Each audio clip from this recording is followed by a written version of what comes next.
कल हमने देखा था कि रिस्क पाइपलाइनिंग क्या होती है। अब आज हम आगे पढ़ेंगे वेक्टर प्रोसेसिंग।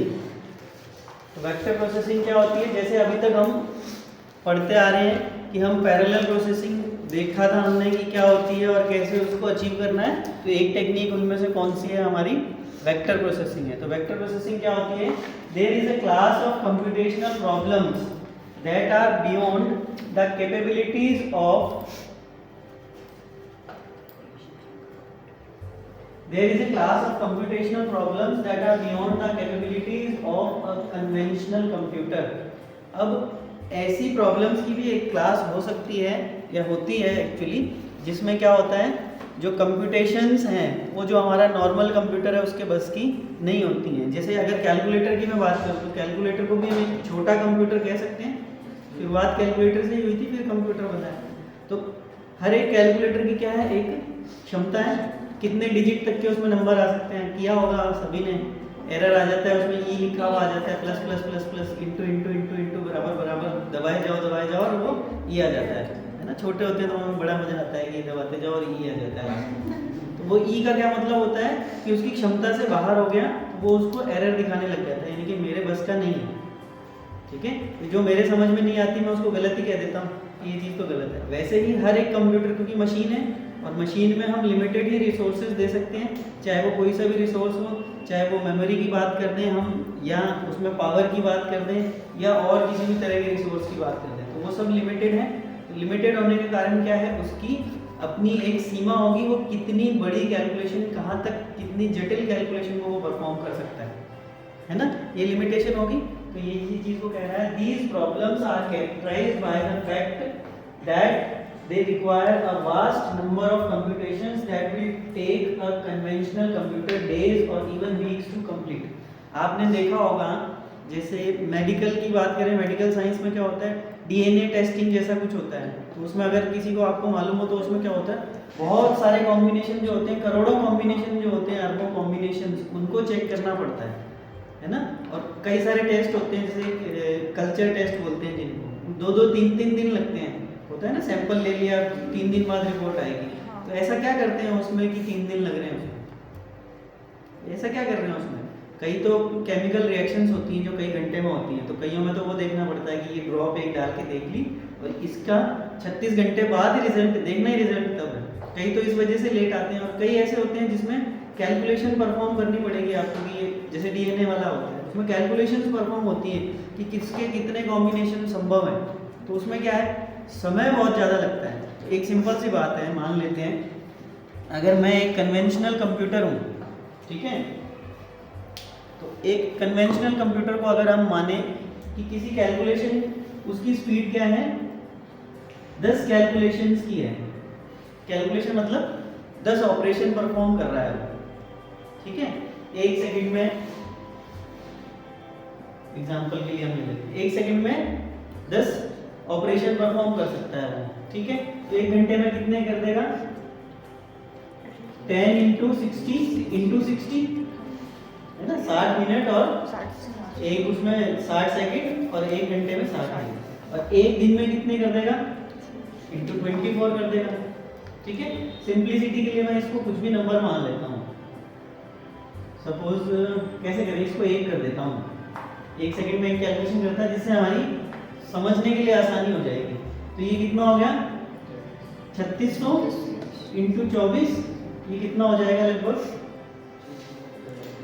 36 गुना 72, तो ये हो गया 7200, तो ये हो गया 72 कितने होते हैं, 144, 7500 के ऊपर जाएगा ये, अप्रोक्सीमेट मान लेते हैं इसमें ना, 7500 मान लेते हैं पर डे,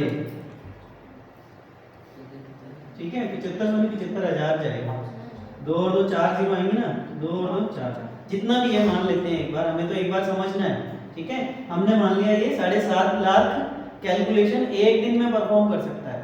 अब कोई ऑपरेशन ऐसा है जिसको परफॉर्म करने के लिए 1 करोड़ कैलकुलेशंस चाहिए, ठीक है। कोई टास्क है, कोई प्रोग्राम है, जैसे डीएनए टेस्टिंग का हम कह रहे हैं, हम मान लेते हैं कोई भी टास्क है एक्स, जिसको परफॉर्म होने के लिए कितनी कैलकुलेशंस करनी पड़ेंगी, हमें 1 करोड़ कैलकुलेशन करनी पड़ेगी। इस कंप्यूटर से जो एक दिन में 7.5 लाख कैलकुलेशन कर सकता है। बहुत सारा समय लगेगा, एक नहीं कई दिन लगेंगे इसको, है ना। 1 करोड़ डिवाइड बाय 7 करेंगे तो कितना होगा, बहुत सारा होगा। 15 7 105 होता है, तो लगभग 12 13 14 दिन के करीब हो गए, है ना। 12 13 दिन हो गए, यानी कि 10 से ज्यादा दिन लगेंगे अगर इससे करते हैं, लगेंगे। और नेचुरल सी बात है लगेंगे, उसमें हम कुछ ना तो कर सकते हैं ना हमारे पास कोई साधन है, क्योंकि यही है हमारे पास जो अवेलेबल है मशीन जो इतना समय ले रही है। ऐसी कैलकुलेशन अब ये समय क्यों ले रही है, क्योंकि हम कन्वेंशनल तरीके से कर रहे हैं, ठीक है। जैसे आपने मैथमेटिक्स में देखा होगा ना, ट्रिक्स वाली होती है कैलकुलेशंस, है ना। कि सिंपल जो आप करते थे वो सिंपल तरीके से मत करो, आप ट्रिक से करोगी, इसको इधर से गुना करके इधर से जोड़ दो, उधर से जोड़ दो, तो ये रिजल्ट आ जाता है। आ जाओ, है ना। उसमें हम क्या करते हैं, जो पारंपरिक कन्वेंशनल मतलब जो पारंपरिक तरीके हैं, उन पारंपरिक तरीकों को ना यूज करके हम कुछ एडवांस टेक्निक्स लगाते हैं, ताकि हमारा क्या हो जाए, समय बच जाए, है ना। किस लिए कर रहे हैं हम ये सारी चीज, टाइम बचाने के लिए। पैरेलल प्रोसेसिंग क्यों कर रहे हैं, टाइम बचाने के लिए कर रहे हैं, ठीक है। तो क्या होगा यहाँ पर, इस कन्वेंशनल तरीके से हमें बहुत सारा समय लग सकता है। यही चीज ये यहाँ कह रहा है कि अगर कन्वेंशनल कंप्यूटर से हम इन प्रॉब्लम्स को करें तो एक फैक्ट क्या है कि they require vast number of computations, क्योंकि उनको बहुत ज्यादा संख्या में कंप्यूटेशंस की जरूरत है, जिसको कि कन्वेंशनल तरीके से पूरा करने में डेज इवन वीक्स, कुछ दिन या कुछ हफ्ते भी लग सकते हैं, ठीक है। In many science and engineering, in many science and engineering applications,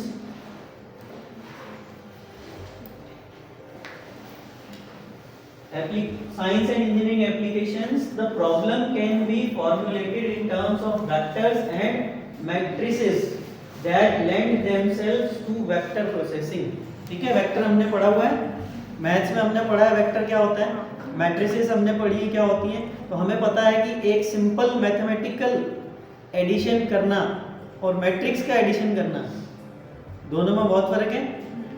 simple addition में तो 2 नंबर होंगे जिन्हें हम डायरेक्टली क्या करेंगे, आपस में जोड़ देंगे। मैट्रिक्स के केस में क्या होगा, एक मैट्रिक्स में एक से ज्यादा एलिमेंट होंगे, दूसरी में भी एक से ज्यादा एलिमेंट होंगे। 2 मैट्रिक्स को जोड़ने के लिए हमें क्या करना पड़ेगा, बहुत सारे एलिमेंट को आपस में जोड़ना पड़ेगा। नंबर ऑफ कंप्यूटेशन बढ़ गई, कहने को यही है। पहले 2 वेरिएबल जोड़ रहे थे कि अच्छा 2 वेरिएबल जोड़ दीजिए, अब क्या कह रहे हैं हम 2 मैट्रिक्स जोड़ दीजिए। तो अगर किसी को नहीं पता कि मैट्रिक्स कैसे जुड़ती है, तो उसको तो ये लगेगा जैसे 2 नंबर जोड़े थे वैसे मैट्रिक्स जुड़ जाएगी, जबकि इंटरनली क्या होना है, उसमें नंबर ऑफ कंप्यूटेशंस क्या हो जाएंगी, बढ़ जाएंगी हमारी। तो ऐसे ही बहुत सारी एप्लीकेशंस होती हैं जिनमें वेक्टर और मैट्रिसेस को यूज किया जाता है, ठीक है। साइंटिफिक कैलकुलेशन जो होती है, वेक्टर हमने देखा है ना, अगर हम स्पेस से रिलेटेड चीज़ों की बात करें तो उसमें वेक्टर्स ही चलेगा। वेक्टर प्रोसेस, वेक्टर जो मैथमेटिक्स का पार्ट होता है वेक्टर, वो उसके अंदर आएगा। उनकी कैलकुलेशंस के लिए हमें क्या करना पड़ेगा, वेक्टर प्रोसेसिंग करनी पड़ेगी, जिससे कि हम क्या कर सकें, स्पीड को बढ़ा सकें। जो नॉर्मल तरीके हैं उनकी बजाय हमें दूसरे तरीके लगाने पड़ेंगे ताकि हम स्पीड को इम्प्रूव कर सकें। Computers with vector processing capability are in demand in specialized applications. The following are representative application areas where vector processing is the utmost important. कौन कौन से एरिया हैं, ये एरिया इन्होंने बताया कि इन एरियाज में आजकल वेक्टर प्रोसेसिंग की जो केपेबल कंप्यूटर हैं, वो कंप्यूटर जो वेक्टर प्रोसेसिंग कर सकते हैं, उनकी डिमांड अब बढ़ती जा रही है। क्यों? क्योंकि सबको स्पीड ज़्यादा चाहिए। आज आर्टिफिशियल इंटेलिजेंस हमारा काम में हम ले रहे हैं, ठीक है। हमने जैसे ये रोबोट रखा हुआ है, ऐसे रोबोट बनाए हुए हमने कई सारे, ठीक है, और भी बने हैं इसके बाद। तो उनमें क्या होता है, हम क्या एक्सपेक्ट करते हैं कि हमारी कोई एक मशीन हो जो अपने आप सारे काम करती रहे। क्या हम नहीं चाहेंगे कि कॉलेज में हमारे एक मशीन ऐसी हो जो अपने आप आए, समय पर लैब खोल दे, समय पर लैब बंद कर दे, और पूरे समय पर अटेंटिव रहे। लाइट जलती मेरे से छूट गई तो वो अपने आप बंद कर दे, है ना। कोई आ रहा है, किसी को कोई चीज़ चाहिए, वो मांगता है, तो मेरी एब्सेंस में ही वो उसको काम को कर दे। यही एआई है, आर्टिफिशियल इंटेलिजेंस। तो उसके लिए मशीन बन भी रही हैं और बन चुकी हैं ऐसी मशीन्स जो ये काम कर देती हैं। तो उन मशीन्स को क्या करना पड़ता है, कैलकुलेशंस परफॉर्म करनी पड़ती हैं।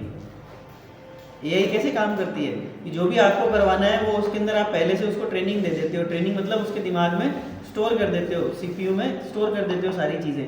जब भी कोई सवाल पूछा जाता है तो वो क्या करता है, कंप्यूटर या जो मशीन है, रोबोट जिसको हम कहते हैं, वो उसको अपनी मेमोरी में पूरे में सर्च करता है और उसके अकॉर्डिंग जो उसको आंसर मिलता है वो दे देता है हमें आंसर।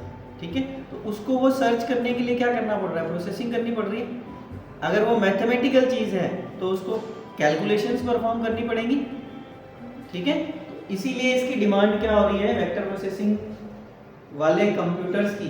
ऐसे कंप्यूटर जो वेक्टर प्रोसेसिंग कर सकते हैं उनकी डिमांड बढ़ रही है। तो एरिया कौन कौन से हैं, long range weather forecasting.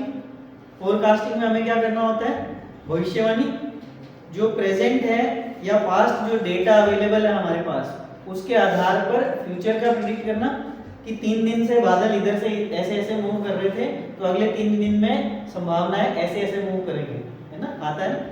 Weather forecast में क्या होता है, हमेशा संभावना बताई जाती है, बारिश होने की संभावना है, बर्फ गिरने की संभावना है, तेज क्या होता है, गरज के साथ ओले गिरने की संभावना है, सब संभावना होती है, क्योंकि वो क्या करते हैं, प्रिडिक्ट करते हैं, आइडिया लगाते हैं कि अब तक ऐसे ऐसे था तो ऐसे होगा। जैसे हम कहीं जा रहे हैं तो हम भी लगाते हैं ना कि हाँ मैं 1.5 घंटे में 40 किलोमीटर चला है तो वहाँ पहुँचने में लगभग इतनी देर लग जाएगी। यानी कि जब भी प्रिडिक्शन होती है तो कैसे होती है, जो अपने पास प्रेजेंट और पास्ट डेटा है उसको एनालाइज किया जाता है और उससे प्रिडिक्ट किया जाता है, संभावना व्यक्त की जाती है कि ऐसा होगा। तो जो प्रेजेंट और पास्ट डेटा है, किसी भी चीज़ की एक्यूरेट प्रिडिक्शन के लिए क्या करना पड़ेगा, हमें बहुत सारे डेटा को एनालाइज करना पड़ेगा। अगर मैं आपको कहूँ आज एक बस जा रही है यहाँ से, उसको आज जाते हुए या चलते हुए देख के आप आइडिया लगाओ कि अगले 1 महीने तक इसकी क्या परफॉर्मेंस रहेगी, तो क्या आप एक ही दिन में उसको एनालाइज करके पता लगा सकते हो कि 1 महीने तक वो कैसे परफॉर्म करने वाली है? नहीं, आप क्या कहोगे, 2-4 दिन देखने तो दो, चलाने तो दो इसको, मैं चला के तो देखूँ गाड़ी को, पता तो चले क्या है।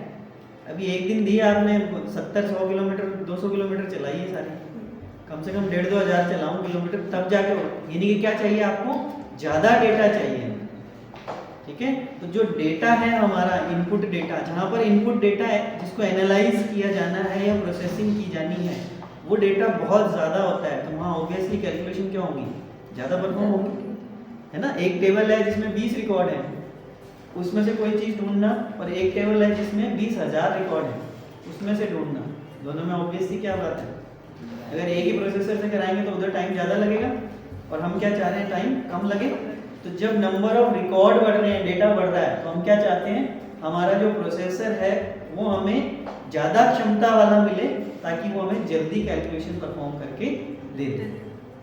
ठीक है, तो ये हो गया long range weather forecasting. Long range कहा है इसने, सिर्फ एक दिन का कल का करना है तो शायद ज़्यादा नहीं चाहिए हो, और ज़्यादा बड़े एरिया का और ज़्यादा समय के लिए करना है तो फिर डेटा ज़्यादा होगा। फिर है पेट्रोलियम एक्सप्लोरेशंस। अब ज़मीन में पेट्रोलियम ढूंढना है तो वो ऑब्वियस सी बात है, उसमें भी देखना पड़ेगा ये मिट्टी कब बनी, कैसे बनी, चट्टानें कैसे बनी, नीचे कितनी क्या संभावनाएं हैं। तो जहाँ जिसको कहते हैं असीम या अपार संभावनाएं, तो अपार संभावनाओं को कैलकुलेट करने के लिए भी तो क्या चाहिए, रिसोर्सेज अच्छे चाहिए हमें। फिर है seismic data analysis. Seismic data analysis मतलब भूकंप से रिलेटेड। अब भूकंप का भी यही है, उसमें प्रिडिक्शन करना, जैसे भी कहते हैं कि प्रिडिक्ट करना बहुत मुश्किल होता है भूकंप को, क्योंकि पता नहीं होता कब कहाँ नीचे अंदर क्या चल रहा है। तो अगर उसको हमें प्रिडिक्ट करना है तो उसके लिए हमारे पास क्या होना चाहिए, बहुत सारे डेटा को हमें एनालाइज करना पड़ेगा कि यहाँ जो चट्टानें हैं ये कैसी हैं, कब की बनी हुई हैं, कितनी बनी हुई हैं, जो भी लंबी चौड़ी कहानी है वो सारे का सारा हमें वो करना पड़ेगा। मेडिकल डायग्नोस, ठीक है, मेडिकल डायग्नोसिस जो अभी मैंने बात की कि हमें चीज़ें टेस्ट करनी है, उसके लिए हमें समय भी चाहिए होता है और बहुत सारी चीज़ें हमको कैलकुलेट करना पड़ता है। फिर है aerodynamic and space flight simulations. अब मुझे क्या करना है, सिमुलेशन क्या होता है, किसी चीज़ को नकली वातावरण बना के वैसा दिखाना कि ऐसा वातावरण हमारे पास अवेलेबल है। सिमुलेटर होता है, जैसे गाड़ी का सिमुलेटर होता है, स्क्रीन पे आपको वो दे दिया जाता है स्टीयरिंग और सब कुछ, और सामने है, आपको ऐसा लगता है कि मैं खुद गाड़ी चला ही रहा हूँ। ठीक है, तो वो सिमुलेशन होता है। तो फ्लाइट का और उसका वो करना है तो उसके लिए कितना सारा डेटा चाहिए होगा। मान लो किसी को ये दिखाना है कि वो ऊपर ब्रह्मांड में है, तो उसको वैसा इन्वायरमेंट बना के देना पड़ेगा ना, उसको फील हो ये कि मैं इतना दूर हूँ और ऐसा है और ऐसा है। तो वो सारी जो ट्रेनिंग होती है भाई, अंतरिक्ष में जाने की ट्रेनिंग तो यहीं दी जाती है, तो यहाँ तो वैसा इन्वायरमेंट है नहीं, तो वैसा बनाना पड़ता है, नकली बनाना पड़ता है, सिमुलेट करना पड़ता है उसको। तो उसके लिए क्या चाहिए हमें, कैलकुलेशंस बहुत ज़्यादा चाहिए। Artificial intelligence and expert system, AI। जो अभी हमने बोला एक्सपर्ट सिस्टम क्या होते हैं, जो कि हमें डिसीजन मेकिंग में हेल्प करते हैं। ऐसे सिस्टम्स जैसे मान लो मेरे पास कोई डेटा है, 1,00,000 वैल्यूज में से कुछ मेरे को निकाल के करना है, तो मैं खुद तो कर नहीं सकता उसको, तो मैं क्या करूँगा, एक सिस्टम डिप्लॉय करूँगा। सिस्टम मतलब एक प्रोग्राम बनाऊंगा, जो प्रोग्राम मुझे क्या करके देगा, मेरी कैलकुलेशन परफॉर्म करके दे देगा। फिर है मैपिंग द ह्यूमन जीनोम, वही डीएनए एनालिसिस जीनोम के लिए। इमेज प्रोसेसिंग, इमेज में भी एक इमेज के अंदर कितने होते हैं, मेगापिक्सल्स होते हैं आजकल, है ना, उसकी प्रोसेसिंग करनी है। जैसे कहते हैं ना कि बहुत धुंधली तस्वीर आ रही है सीसीटीवी में, पकड़ में नहीं आ रहा कि कौन है, तो क्या करना पड़ेगा, उसको बहुत ज़्यादा अंदर घुस के उसका एनालाइज करके तब जाके हम उसको वो कर सकते हैं, पता लगा सकते हैं कि ये कौन है, क्या चीज़ दिख रही है इसके अंदर, क्या ऑब्जेक्ट है या व्यक्ति कौन है, उसका चेहरा क्या है। तो क्या करना पड़ेगा, बहुत महीन उसके अंदर एनालिसिस करना पड़ेगा। तो वो हमें किससे करना पड़ेगा, वेक्टर प्रोसेसिंग से हम जल्दी कर सकते हैं, आसानी से कर सकते हैं। Without sophisticated computers, many of the required computations cannot be completed within a reasonable amount of time. जब तक कि हम sophisticated मतलब इस काम के लिए बने हुए कंप्यूटर नहीं यूज करेंगे, तब तक हमारा क्या होगा, विदिन रीजनेबल टाइम, यानी कि एक टाइम लिमिट के अंदर हमें रिजल्ट उसके नहीं मिल पाएंगे। जो ये सारी अभी चीज़ें हमने डिस्कस करी, अगर ट्रेडिशनल कंप्यूटर से करने लगे, जो आपके मेरे पास लैपटॉप है या हमारे पास ये जो कंप्यूटर है, अगर इस कंप्यूटर से हम मंगलयान के रिलेटेड चीज़ें कैलकुलेट करने लग जाएं तो कितने दिन लग जाएंगे, जहां पहुंचने में इतने दिन लगने हैं। उसकी कैलकुलेशंस करोड़ों किलोमीटर की कैलकुलेशंस है, यहाँ से कोई चीज़ आ रही है इतनी स्पीड से, तो ये होना चाहिए, वो होना चाहिए, तुरंत रिएक्ट भी करना है ताकि वो वहाँ से यहाँ सिग्नल भेजेगा, इतनी करोड़ों किलोमीटर दूर से सिग्नल आना है। तो वहाँ अगर ये वाला कंप्यूटर हो सेंड, तो जब तक यहाँ पहुँचेगा तब तक तो वहाँ घटना घट चुकी होगी, है ना। तो उसके लिए हमें क्या चाहिए, स्पेशल कैपेबिलिटी वाले कंप्यूटर चाहिए, जिनके अंदर क्षमता क्या हो, ज़्यादा हो। तो बड़े बड़ी जो बहुत बड़ी ऑर्गेनाइजेशंस हैं, वहाँ पर बड़े बड़े कंप्यूटर हैं जो कमरों के साइज के होते हैं, ठीक है। विश्व में हर समय कई टीबी मेमोरी हर सेकंड चेंज की जा रही है, इतना डेटा कलेक्ट हो रहा है कि वो डेटा स्टोर करने के लिए जगह नहीं है। ये कंप्यूटर है, इसमें 1 टीबी की हार्ड डिस्क है, 2 की लगा दूंगा, 10 टीबी की लगा दूंगा, उससे ज़्यादा नहीं है, पर डेटा फिर भी आया जा रहा है। तो क्या करूँगा मैं, चलते कंप्यूटर में हार्ड डिस्क चेंज हो जाती है कि ये भर गई, इसको हटा के रख दिया, इसकी जगह दूसरी लगा दी। जैसे बैटरी बदलते हैं ना, वैसे हार्ड डिस्क बदली जाती है जो रिसोर्स है चलते कंप्यूटर्स में। क्यों, क्योंकि उनको बंद नहीं कर सकते, ठीक है, कभी और डिस्कस करेंगे उस बारे में। To achieve the required level of high performance, जो भी हमारा हाई परफॉर्मेंस का लेवल है उस जो हमें चाहिए, उसको अचीव करने के लिए it is necessary to utilise fastest and most reliable hardware. उसको अचीव करने के लिए क्या जरूरी है कि हम क्या करें, यूटिलाइज करें जो भी फास्टेस्ट और रिलायबल, सबसे तेज और भरोसेमंद जो कंप्यूटर है उसी को यूज करें हम। जब मेरी कैलकुलेशन इतनी ज़्यादा मेरे लिए मायने रखती है तो मैं उसके लिए क्या करूँगा, सबसे भरोसेमंद मेरे लिए कोई काम है, वो काम करने में भेजना चाहता हूँ किसी को, किसको भेजूंगा, काम की इम्पोर्टेंस पर है। अगर वो काम बहुत इंपॉर्टेंट है, बहुत सेंसिटिव है, तो क्या करूँगा, सबसे भरोसेमंद आदमी को भेजूंगा। वही चीज़ कह रहा है कि सबसे तेज और भरोसेमंद जो हार्डवेयर हमारे पास उपलब्ध है उसको, and apply innovative procedures from vector and parallel processing techniques. और हम उसमें क्या अप्लाई करेंगे, इनोवेटिव टेक्निक्स को अप्लाई करेंगे, जिनमें से एक क्या हो गई, वेक्टर प्रोसेसिंग होगी।